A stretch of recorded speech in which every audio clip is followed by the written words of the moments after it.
Ordinary ఫ్యామిలీలో పుట్టి ordinary ఫ్యామిలీలో పెరిగి పేదరికం ఇంటి నుంచి వచ్చి ఒక లగ్జూరియస్ లైఫ్కి వెళ్ళాలి అంటే డబ్బు వేయక డబ్బు సంపాదించే ఒకే ఒక ఇండస్ట్రీ, నాకు తెలిసిన ఇండస్ట్రీ, అది నెట్వర్క్ మార్కెటింగ్ ఇండస్ట్రీ అని చెప్తాను.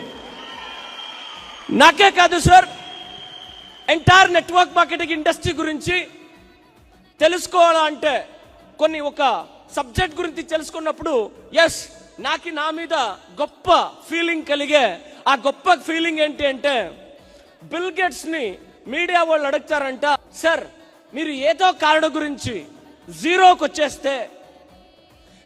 వచ్చేస్తే మళ్ళీ రీస్టార్ట్ చేయడానికి ఏ బిజినెస్ ని ఏ ఇండస్ట్రీని సెలెక్ట్ చేసుకుంటారు అంటే ఆ ఇండస్ట్రీ ఆ బిల్ గేట్స్ చెప్తారు ఒకే statement, I choose network marketing industry.